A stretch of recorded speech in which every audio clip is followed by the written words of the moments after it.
Over 10 years ago, I got Ableton for the first time, and it completely changed my life for the better. I've used it to tour the world as an artist, make hundreds of thousands of dollars, and most importantly, get the ideas in my head to come out of a pair of speakers. And believe me when I say, you can do the same thing too, but first, you gotta learn the basics. In this video, I'm gonna show you the ins and outs of Ableton and teach you everything you need to know in order to write and produce music at the industry standard. So if you just downloaded Ableton and you're looking for an experienced tour guide to show you the ropes, then look no further because I got your back. So go ahead and open up Ableton 12 and let's get started. So usually when you open up Ableton for the very first time, it's going to open with a demo song loaded to show you what it's capable of. You're welcome to tinker around with it for a while, but when you're ready to start, just go to File, New Live Set, and it'll open up a brand new project for you. First things first, we got to dial in our preferences, just like a professional producer. So hit Command, comma, or you can go to Live, Settings, and that's going to bring up Preferences. Now here in the audio section, we need to make sure that our audio input device and our audio output device is set to our interface. For me, that's an Apollo Twin. I have this output device for the screen capture just to make this video, but if you're using headphones, just select your headphones or whatever speakers or interface you're running into. For sample rate, I usually choose 48,000, but you can choose 44.1 if you want, because most record labels, when you send them a master or you want to put your music on Spotify, they want a 24-bit wave at a 44.1 sample rate, which is this right here. You can go higher if you want, but for most music in this moment in history, all you need is 44.1. I like to select high quality, and then buffer size, usually anywhere between 256 and 2048. If you notice that your computer is having a lot of glitching and a lot of CPU spikes, you can just increase these samples here, and that should help smooth things out a little bit. Next up, in the File and Folder tab, make sure Create Analysis File is off, we don't need that, and then head down here to Record, Warp, and Launch, and under Warp/Fades and the Loop/Warp short samples, make sure that is unwarped one shot. For Auto Warp long samples, you can turn that on or off. I prefer it off, but if you keep this on, when you drag like a song into Ableton or a longer sample, it's going to auto warp it and automatically line it up to the BPM of your Ableton project. For me, default warp mode, I like complex, and create fades on clip edges off. Lastly, let's go to display and input at the top, and we can adjust our zoom accordingly. I like 180 because I got this big monitor here and I want you guys to be able to see everything on it. Real quick, it's worth mentioning that if you're downloading a bunch of third-party plugins, in this plugins folder here, this is where you can set your custom folder for your VSTs. Sometimes it can make it easier for Ableton to find them this way, but a lot of times when you download a VST and you install it, it should automatically go to one of these systems folders. Also in themes and colors, we got some brand new options here, which is cool. I'm going to turn on high contrast so you guys can see everything better. And once you've done all that, then your preferences should be good to go. You probably won't have to touch them again, and we can get into the actual tour of Ableton. To press play in Ableton, you just hit the spacebar. The metronome and the BPM are up here to the left. This right here is the metronome, and when you turn it on and press play, you can hear the BPM of the song, how fast it is. If you click this little arrow here, you can pick the sound of the metronome. And then right here to the left where it says 120, that's basically the speed of the song in beats per minute. So this means that there's going to be 120 of these click noises every minute. You can turn it up super high or super low. So just think of it as the speed of the song. And if you ever want to go back to 120, just click on it and press delete and it'll go right back to 120. Oh, sorry, my nose, Now, there's two main views in Ableton. I always get these mixed up, but I'm pretty sure this is Session View, and if you press Tab, this is Arrangement View. I prefer Arrangement View just because that's how my brain works, and when I'm building a song, I want to think about it linearly from beginning to end, and then adding all the different layers and seeing it in this view. I think if you're using Ableton to produce music instead of DJ, I would highly recommend Arrangement View. You can also click up here to the right to go between the two on these three lines. And in Ableton 12, we have this update where down here to the right, we can click on these lines in the very bottom right-hand corner. And we can see our faders up and down here, which is kind of a cool way to mix stuff. Then we can click on this little arrow to the very bottom right and select what we'd like to see on this new mixer view. I haven't had much chance to work with it, but I think once I do, I'll probably use this view to mix stuff because it looks really cool and we've never had this before. Okay, so once you're in Arrangement View, you'll see your tracks. This is where all your sounds are going to live, right here in this middle area. Now there are three types of tracks in Ableton. It may sound kind of complicated, but it's actually really simple. You have your audio tracks, which is for samples. So something like this hi-hat here. You can turn the metronome off. And after audio tracks, we have MIDI tracks. MIDI stands for Musical Instrument Digital Interface. That sounds kind of complicated, but just think of it as an instrument that's on your computer. Now for MIDI tracks in Ableton, you're going to use the piano roll to tell the virtual instrument what notes to play. So for example, if we drag an instrument onto this MIDI track, we highlight a small section, we can right click and select Insert Empty MIDI Clip, double click on the clip, and down here we can just draw some notes by double clicking into our piano roll. So now you can see with MIDI we have our instrument here, and then the piano roll tells that instrument what notes to play. Now Ableton comes with a bunch of instruments, but there's also tons of companies that make their own instruments, which are either VSTs or audio units. VST stands for Virtual Studio Technology, and they could be anything from a virtual synthesizer like Serum to a virtual reverb or delay. And an audio unit is basically the same thing as a VST, except it's designed specifically for Mac computers. Now the third type of track in Ableton is called a return track, and if we make a new one of those, you'll see it appears down here instead of up here. And these can seem a little bit complicated, but they're super simple. Basically on our main tracks up here, our normal tracks, you'll see to the right, you'll see these three boxes with a minus infinity symbol. What happens is, as we play stuff through this MIDI track, we can turn these up and it'll send this signal, this bass sound, all the way down here through these return tracks. So on this first return track here, we have a reverb. Ableton just opens stock like this. So as we turn up this return volume here on our basic electric drive bass, it'll add more and more reverb, because it's sending more of this bass to this reverb return track here. If that seems too complicated, just understand that Ableton comes default with two return tracks, one right here and one right next to it. This one will turn up reverb, and this one will turn up delay. So that's a cool way to just add some effects to something. All right, now right above these return tracks, you'll notice this is the fader where it says 0, and this is how you turn tracks up and down. I usually click on it and use the arrow keys because I'm very rarely turning stuff up and down in finer increments than 1 decibel at a time. So this will move stuff up and down 1 dB at a time just using the arrow keys. And if you hold shift, you can get even more precise, although based on what I just said, you probably won't have to do that very often. You can also just click and drag, and you can press delete to bring it back to 0. Okay, take a deep breath. You're doing great so far, just stick with me. I know I'm covering a lot of ground really quickly, but the biggest things are just that you know there's audio tracks, there's MIDI tracks, and this is how you turn them up and down. And that brings me to our next topic, which is going to be effects. Let me solo this hi-hat sound just by clicking the little S right here. Now let's say we want to put some effects on this. Over here to the left we have audio effects, and we could drag something like Redux right on to this track. That's how you put effects on something in Ableton. You can either use the sends, which I just talked about earlier, and that's going to send this hi-hat signal down here, but we can also put effects directly onto a track. So let's assume that we have Ableton like this, and we don't see our effects or anything. We could just double click on the track that we want to mess with, and it'll pull up this little bar down here at the bottom, and we can just drag effects right onto that, or we can drag them directly onto the track, literally just drop it anywhere on this track up here. And then once the effects are on there, we can tweak them accordingly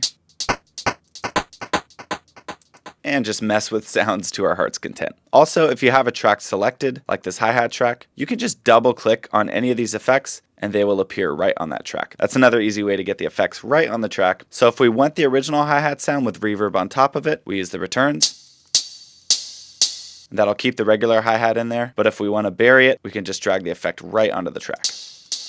I usually use the send and return effects for things like vocals, where I want the dry original vocal to be nice and up front in the middle of the mix, and then I want to add some reverb or some delay on top of it. Okay, so now comes the exciting part where you know a lot of the concepts, but now I'm going to teach you the hotkeys so you can start flying through Ableton and you can create stuff really quickly, and they're super simple. I promise you'll be a whiz at them in no time. So just stick with me. So the number one hotkey is going to be Command S, and that is just going to save your session. Go ahead and title it whatever you want. And then what I do is I save it into this specific folder called Sessions, and that Sessions folder is in my Dropbox folder. So as I'm editing stuff, I'm working on a project, all of it is updating to Dropbox. So even if my hard drive gets destroyed or whatever worst case scenario, it's all backed up to the cloud and I can rest at ease. So just click Save, and then also click File, Collect All and Save. Make sure all these are yellow and press OK. And that's going to make sure as we work and we're dragging in samples, everything from the project is going to be in that project folder that we just saved. That way, if we want to share it or anything like that, it's going to have all the samples in one place and it'll just make your life so much easier. So Command S is to save. I would absolutely get in the habit of pressing Command S super regularly. It's better to oversave than to undersave. Ableton does a pretty good job of backing things up if your project just crashes out of the blue. But either way, get in the habit of pressing Command S all the time and you should be good to go.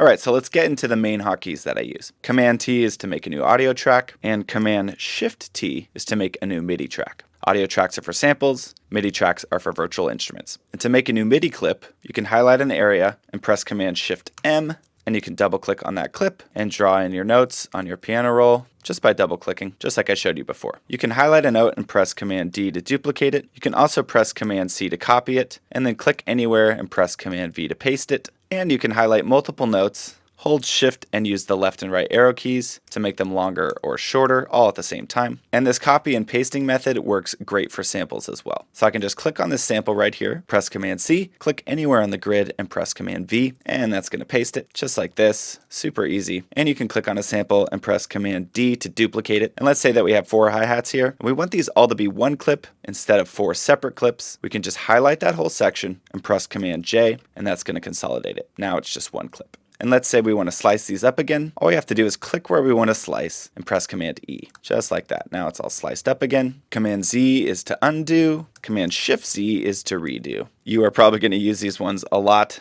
but if you feel like a little overwhelmed or confused, just rest assured that these hotkeys are pretty universal on most programs. Command Z and Command Shift Z is to undo and redo, and things like copy and paste are pretty self-explanatory. Also, if you're using a PC, just substitute Control for Command. And please hear me out, guys. If you commit these to memory, you are going to be flying through your projects and getting what's in your head to come out of a pair of speakers so much faster, instead of just sorting through menus trying to figure everything out. So believe me when I say it's worth committing these to memory. And real quick, if you feel like you're learning anything at all, I would seriously appreciate it if you consider subscribing and just giving me the chance to help you make the best music that you're capable of. It's totally free and it can help you a lot. Okay, back to the video. Okay, so we know some basics when it comes to adjusting sounds in Ableton, but how do we get sounds into Ableton in the first place? Well, there are 3 methods to getting sounds into Ableton. 1 is dragging samples in, 2 is recording sounds into Ableton, and the 3rd is MIDI, which we just discussed, using virtual instruments to create sound within Ableton. So samples, recording, and MIDI. For samples, it's as easy as dragging and dropping, but Ableton comes with a fair amount of samples. So Ableton 12 has this new filters area, and we can utilize this to find exactly the sample that we're looking for. So let's say we want to find a kick. We could just select one shot and then kick, and then click here,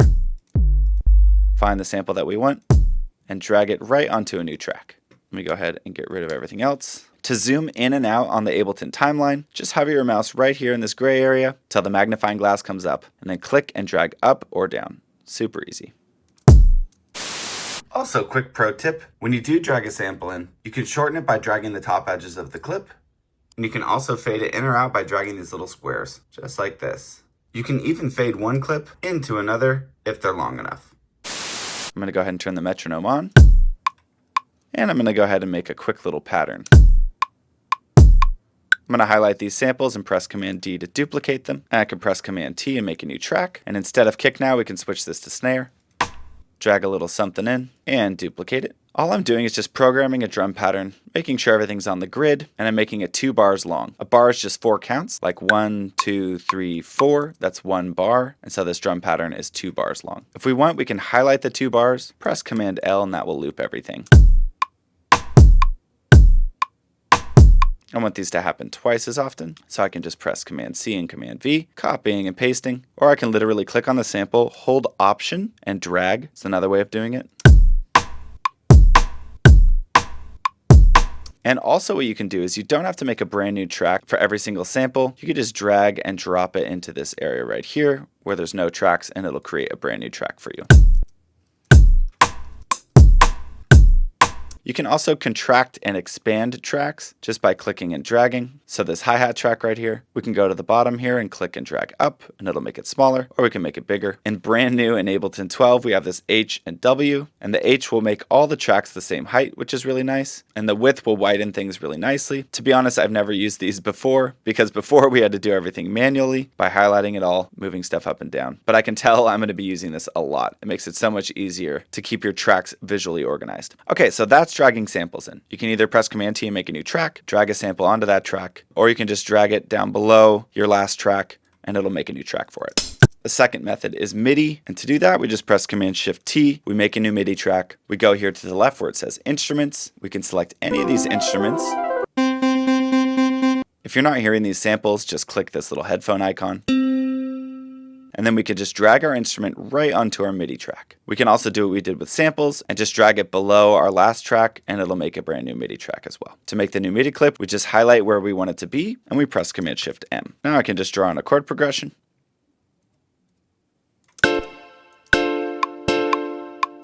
If you don't know how to draw in chords, I have a video on music theory for producers. It'll teach you all the theory you need to know in order to produce great professional quality music. So if you need that lesson in theory, just go ahead and click right up here. Open it in a new tab, and then come back to this. Quick pro tip for MIDI. Instead of drawing in all these notes by double clicking them, you can actually use your computer keyboard as a MIDI keyboard. Just make sure that your MIDI track is armed by pressing this little record button right here to the right. And then right above that, make sure that this little piano icon is ticked yellow. And as long as you have an instrument on this MIDI track, your computer keyboard will play notes. And you can record onto this MIDI track just like an audio track by making sure the track is armed, just like this, clicking record up here, and then playing in your part. Also, if your click is too loud or too quiet, you can turn that down here, right to the right of our master fader, this blue right here. Just like that.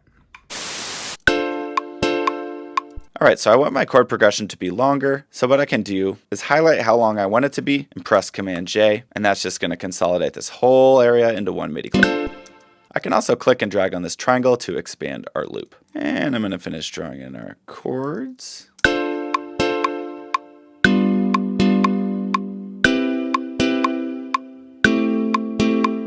Lovely. And if we want to mess with this sound, we just double click on the track where it says basic nylon here. And then at the bottom of Ableton, the sound will pop up and we can play with these parameters.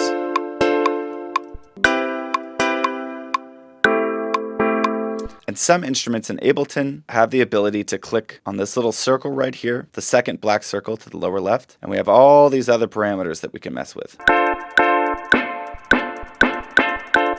So basically just remember that MIDI is a virtual instrument and we use the piano roll to tell that instrument what notes to play. So we drag samples in, we have MIDI, and then last but not least, we have recording. To record into Ableton, we can just make a brand new track, Command T. I've already done that. We want to make sure that the track is armed, meaning this little record icon right here is ticked red. We can use our microphone right here, check, 1, 2, 3.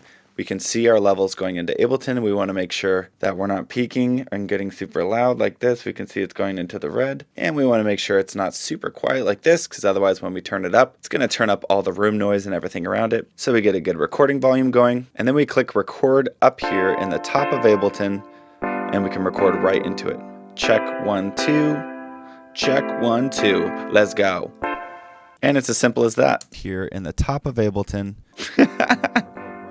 So there is a whole world around recording and engineering and that kind of stuff. I'm not going to get into it here, but I just want to show you to record stuff into Ableton, you have to arm the track you want to record on, and then you have to click here up top to start recording. Also, if you want, on the metronome, you can click the little arrow and have a count in. And that way it'll do a little count in, then it'll start recording. So like this.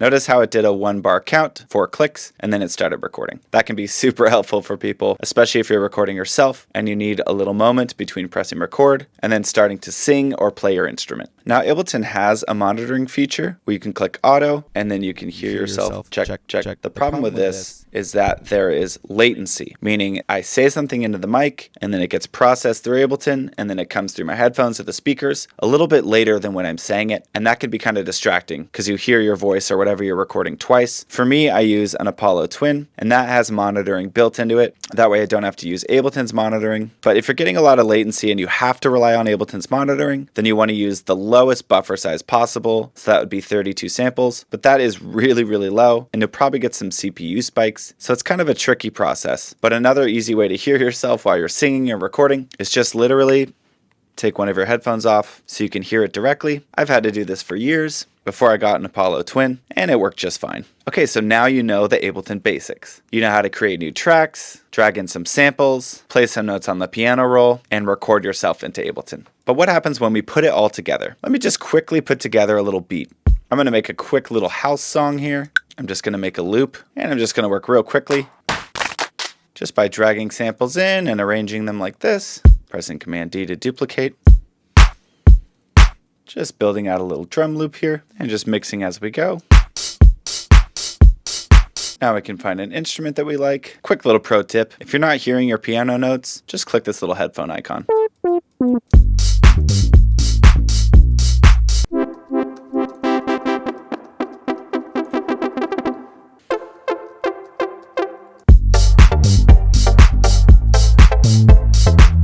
Okay, so I've just dragged in a few samples here to create a drum pattern. This is what the drum pattern sounds like. I have my bass here. And some nice silk horns. And what I can do is just record some vocals to this. Just some like cool house music vocals. Yeah, let's go. Get down, move your body now. Let's go. Yeah, yeah, come on. Let's go, yeah. Kind of like Mark Rebier. I don't know if you've ever heard of him. He's a legend. Yeah, let's go. Get down. Just gonna process it a little bit. I'm gonna pitch it down. So we've got samples, MIDI, and now our recorded part. Yeah, let's go. Get down, move your body now. Let's go. Yeah, yeah, come on. Let's go, yeah. That is hot. Last quick little side note. On my master track, I have a limiter, a third-party one, but I would advise just go to Audio Effects, go to Limiter, and put Independence on there. Make sure the gain is set to 0, and the ceiling is also set to 0. Yeah, let's go. Get down, move your body now. And this is going to make it so your master channel, if we click down to the bottom right here, we can see our master channel now.